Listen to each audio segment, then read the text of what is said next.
हम अभी आज़ादी का अमृत महोत्सव 75 साल पूरे होने के अवसर पर मना रहे हैं, तो मंडला को कितना अमृत मिला? वही तो बता रहा हूँ कि 77 साल में ये जो अभी पूर्व में मैंने बताया कि क्या हालत है। तो अच्छा, मेडिकल कॉलेज का कितने बार भूमि पूजन कराएंगे आप लोग? मैट ये वर्तमान सरकार का काम यही, और माननीय कुलस्ते जी का काम तो ऐसा ही है। जैसे कि बीजेपी के आदिवासी चेहरा है और मुख्यमंत्री भी बना सकते हैं उनको आने वाले समय में, अगर बहुमत मिलती है बीजेपी को, तो क्या उम्मीद? नहीं, ऐसा नहीं, पहले जीत के तो आए तब तो मुख्यमंत्री बनेंगे, क्योंकि मुझे तो ऐसा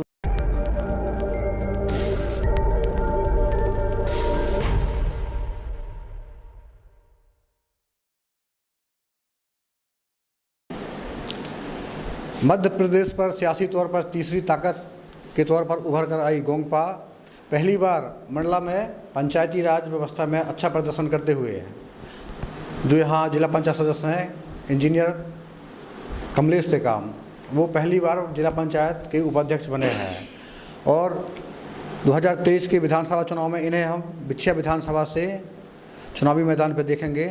तो इनकी क्या तैयारी है और क्षेत्र के और मंडला के विकास को लेकर के इनके पास क्या विजन है, इन तमाम बातों को हम जानने के लिए इनसे बात करेंगे। धन्यवाद राजपूत जी।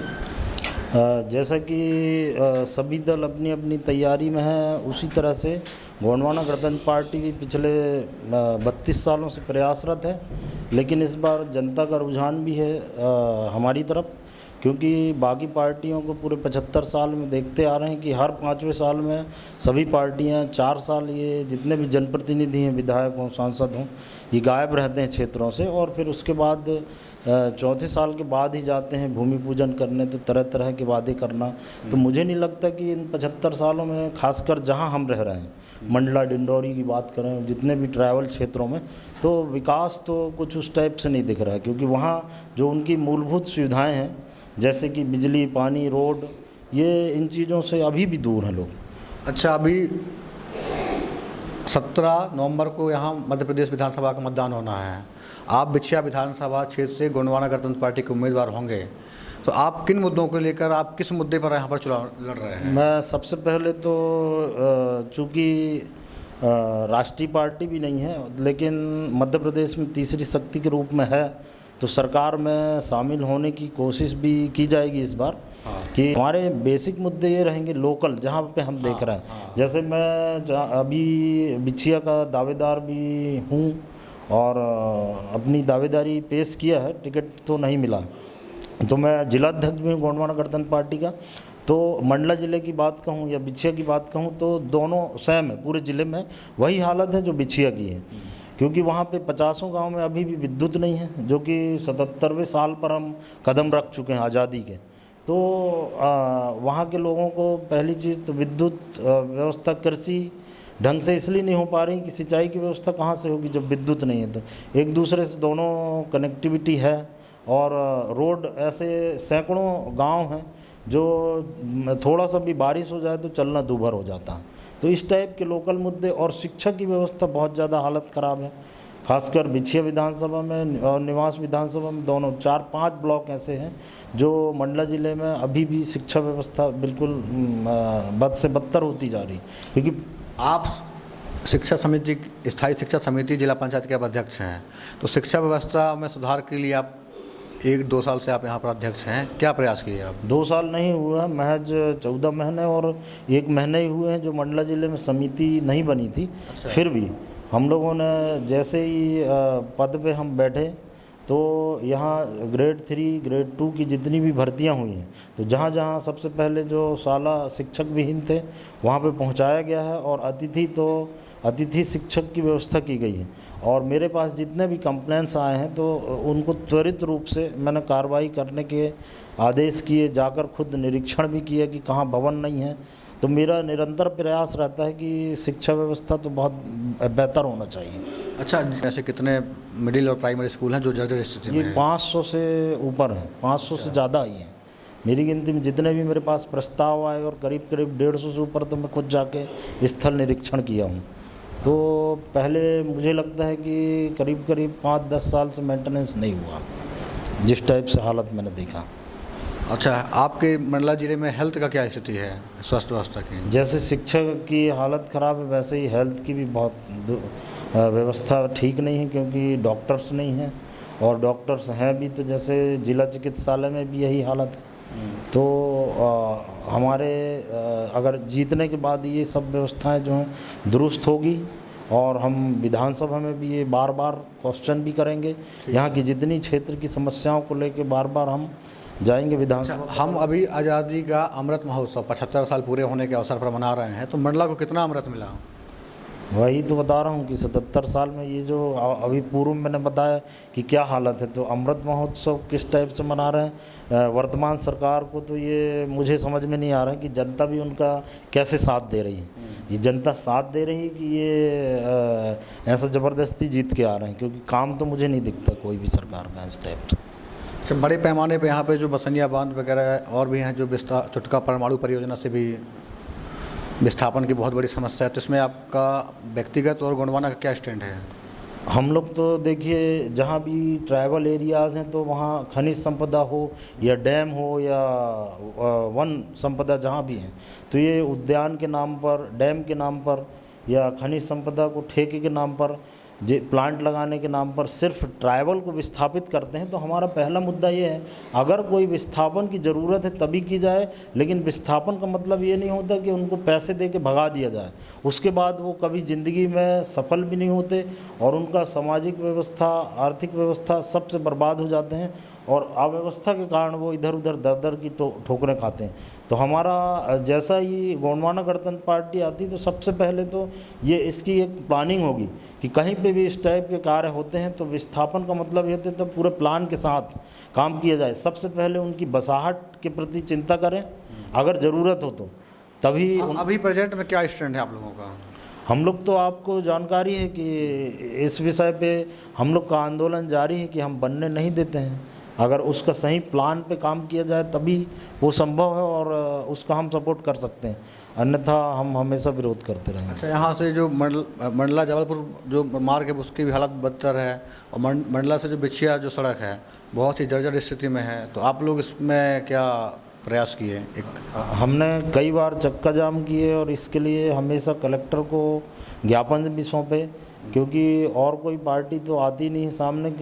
ये मंडला जबलपुर नहीं, जबलपुर से पूरा चिल्फी तक जो बॉर्डर है, छत्तीसगढ़ बॉर्डर, वहाँ तक की रोड फिर से बननी चाहिए। और अभी माननीय नितिन गडकरी जी आए थे, सड़क परिवहन केंद्रीय मंत्री, तो मैंने भी पत्र दिया था इसके लिए, क्योंकि दो जगह से, एक बिनेका बाईपास जो पड़ता है वहाँ भी एक्सीडेंट होते हैं, और एक अजनिया में। वैसे ही उग्र होकर काम कराएं या विधानसभा से कराएं, कहीं से भी हमें तो काम चाहिए जनता के लिए।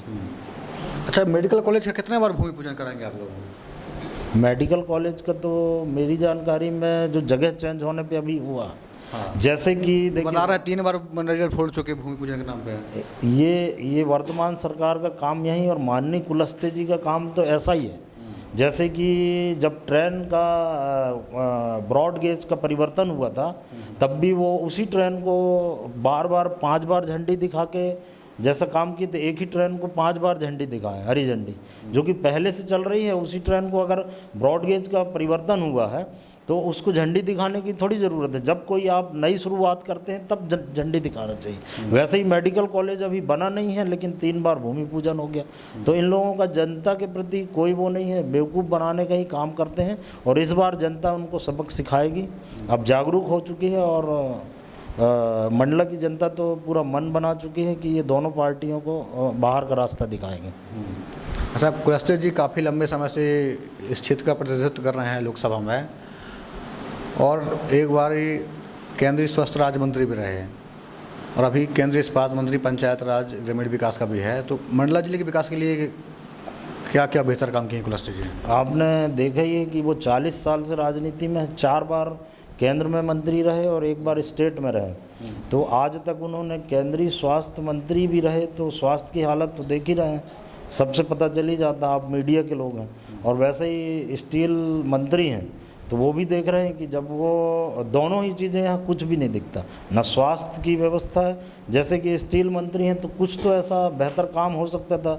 जैसे यहाँ पे अजनिया क्षेत्र में, अपने ही विधानसभा की बात करूँ तो जिस क्षेत्र में मैं रहता हूँ, मेरा गांव भी वहीं, तो डोलोमाइट जो है वो एशिया महाद्वीप का सबसे बेस्ट क्वालिटी का यहाँ पे निकलता है डोलोमाइट पत्थर। चाहते तो ये एक कोई ऐसा उद्योग लगा सकते थे ताकि यहाँ के लोगों को रोजगार भी मिले और उद्योग धंधा स्थापित होने से काफ़ी लोगों को बेनिफिट होता। क्या काम किए कुलस्ते जी, क्या मानते हैं, कुछ किए हैं क्या? कुछ भी नहीं किए। वो एक भी सांसद होने के नाते कोई भी प्रकार का सार्थक काम नहीं किए हैं जनता के लिए या जिले के लिए। अच्छा, इस बार जो कुलस्ते जी है वो बीजेपी के आदिवासी चेहरा है और मुख्यमंत्री भी बना सकते हैं उनको आने वाले समय में, अगर बहुमत मिलती है बीजेपी को, तो क्या उम्मीद? नहीं, ऐसा नहीं, पहले जीत के तो आए तब तो मुख्यमंत्री बनेंगे, क्योंकि मुझे तो ऐसा लगता है केंद्र में रहने के बाद वो वहाँ के लिए डिजर्व नहीं कर रहे थे, इसलिए उनको विधानसभा में लाया गया है कि आगे लोकसभा में हार ना जाए और हमारे ऐसे बड़े नेता। आप लोग चाहते हैं कुलस्ते जी मुख्यमंत्री बने? नहीं, ऐसे मुख्यमंत्री बनाना है कि हमारा तो कोई विजन नहीं है, क्योंकि कोई ना तो क्षेत्र का कुछ हुआ आज तक, ना तो कोई समाज का हुआ, क्योंकि एक सबसे बड़े समाज का प्रतिनिधित्व कर रहे हैं, तो मुझे नहीं लगता कि वो एक भी खुद के समाज के लिए भी कुछ किए हों। तो ऐसे लोगों को राजनीति में नहीं रहना चाहिए। अच्छा, 4 टाइम MP रहे लोकसभा के, लेकिन ये नरेंद्र मोदी से सीनियर लीडर हैं लोकसभा में, लेकिन मोदी जी उनको अपने कैबिनेट में भी नहीं रखते, मतलब स्टेट मंत्री रखते हैं। क्या हो सकता है इसका मतलब? जब कोई आप देख रहे हैं जहाँ से आते हैं, जो उनकी कॉन्स्टिट्यूंसी है, लोकसभा क्षेत्र में ही कुछ नहीं किए तो वो कैबिनेट के लायक नहीं है, इसका मतलब। तो उससे पता चलता है पार्टी वालों को भी कि ये एबिलिटी वाले सांसद नहीं है, इसलिए वो राज्य मंत्री रहते हैं। ऐसा हो सकता है। अच्छा, आप यदि विधानसभा पहुंचते हैं, आप MLA चुने जाते हैं, आपको जनादेश मिलता है, तो सबसे पहले काम क्या करेंगे? सबसे पहले तो मैं लोकल व्यवस्था जो सुचारू रूप से चले और जनता की जो सबसे मूलभूत सुविधा है वो हो, बस फिर पलायन वहाँ से जो लाखों की संख्या में इस ज़िले से जा रहे हैं, डिंडौरी से भी जा रहे हैं, तो इनको रोकने के लिए क्या प्लान हो, वो हमारे पास सब कुछ है प्लान, कि क्योंकि मैं क्षेत्र में ही रहता हूँ तो मैं जानता हूँ कि किसकी क्या समस्या है। तो वो तो आने के बाद सब करेंगे उस टाइप से कि वो क्षेत्र के कैसे विकास हो। पहली प्राथमिकता क्या है, आप एक शब्द में बताएं? पहली प्राथमिकता मैं कृषि सुधार पे करूँगा, क्योंकि पूरे ज़िले की 90% आबादी जो कृषि पे डिपेंड है, तो उनको पानी और बिजली कैसे पहुँचे और वो अपने कृषि को अच्छा वो बना पाएंगे, तो वो पलायन सबसे पहले वो रुकेगा। उसके बाद फिर धीरे धीरे जब कृषि व्यवस्था होगी तो विद्युत अपने आप हो जाएगी। अच्छा, आपके यहाँ जो बड़े बड़े जलाशय बांध बने हैं, क्या सभी बांध उपयोगी हैं? सभी से किसानों के खेतों तक, नहरों में पानी छोड़ा जा रहा है? किसानों के खेतों तक पानी जा रहा है कि नहीं जा पा रहा है? ये सही बात है कि यहाँ पे डैम तो है करीब में ही, लेकिन सबसे पहले वही बताया कि उसके कारण भी कृषि नहीं अच्छी हो पा रही, क्योंकि कैनाल वहाँ तक पहुँच नहीं पा रहा। तो इसके लिए तो है प्रोजेक्ट कि जैसे यहाँ मटियारी डैम है। कितना हेक्टेयर यहाँ पे मतलब सिंचित होगा भूमि, और कितने जलाशय होंगे यहाँ पर? यहाँ पे मुख्य रूप से 3 जलाशय हैं जो बड़े हैं, और एक तो जो सबसे बड़ा है तो वो जबलपुर को फ़ायदा पहुँचाता है। तो हम कोशिश करेंगे कि जैसे निवास क्षेत्र में भी पानी की सुविधा हो सके।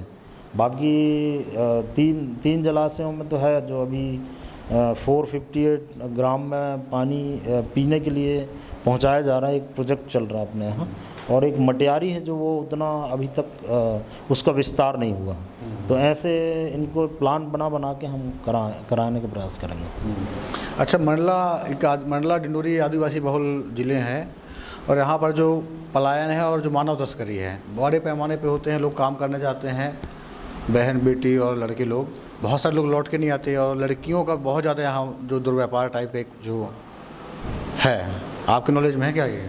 जी बिल्कुल है, और हम लोग इसके लिए कई बार पिछले बार मतलब SP कलेक्टर सबको ज्ञापन भी दे चुके हैं, और हम खुद थानों पे जाकर हमारे कार्यकर्ता कंप्लेंट्स कराए।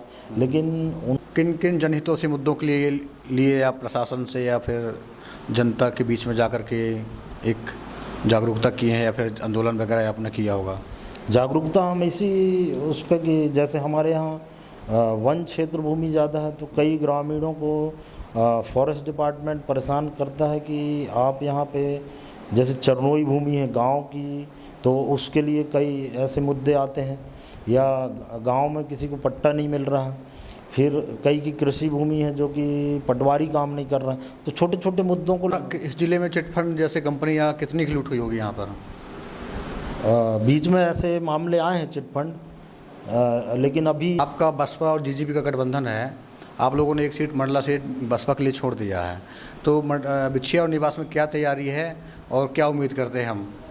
बिछिया और निवास तो हम जीतेंगे, मंडला भी जीतेंगे, क्योंकि गठबंधन भी हुआ है और लोगों का बढ़िया अब जागरूकता भी आ गई है और लोगों का मन है कि दोनों पार्टियों से परेशान होकर ये तीसरी शक्ति परेशान तो है, लेकिन बीजेपी और कांग्रेस लीडिंग पार्टी हैं, बड़ी पार्टियां हैं और लगातार उनके एमएलए एमपी चुन के आते रहे हैं। तो इस क्षेत्र की जनता ऐसा क्या है जीजीपी में जिसको देख करके, या आप ऐसा क्या करने वाले हैं जिससे प्रभावित होकर जनता आपके साथ आएगी?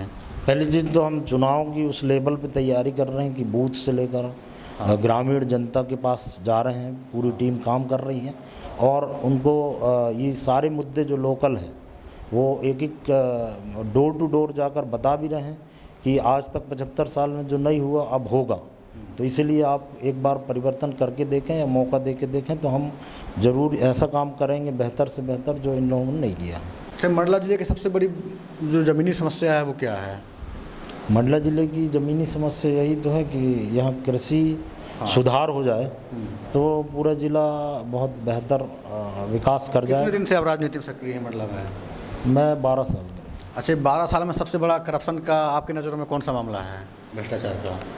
करप्शन के छोटे छोटे मामले तो हैं, बड़े मामले तो अभी ऐसे देखने में नहीं आए हैं। अच्छा। बाकी जैसे ट्राइबल डिपार्टमेंट में होता है जो कि बहुत सारे स्कूल भवन हैं, मेंटेनेंस के नाम पे करोड़ों का भ्रष्टाचार, और जैसे विद्युत विभाग में हो गया, मंडला और डिंडौरी दोनों 2016 में 50-50 करोड़ का जो फंड आया था, खंबे लगे हैं तार नहीं है, तो लगभग वो मान के चलो कि 50 से 60 करोड़ का उसमें घोटाला हो गया। अपने देखते देखते ये हुए हैं 3-4 मामले ऐसे जिसको मुद्दे भी बनाए गए, लेकिन जांच हुई, क्या हुआ, लेकिन काम नहीं हुआ अभी इसका। हमारे साथ गोंगपा के जिलाध्यक्ष इंजीनियर कमलेश टिकाम जी, और इनका कहना है कि जल जंगल ज़मीन, खेती किसानी, बेरोजगारी, इन मुद्दों को लेकर के हम जनता के बीच में जाएंगे और उम्मीद करते हैं कि 2023 का जो चुनाव परिणाम होगा सकारात्मक होगा।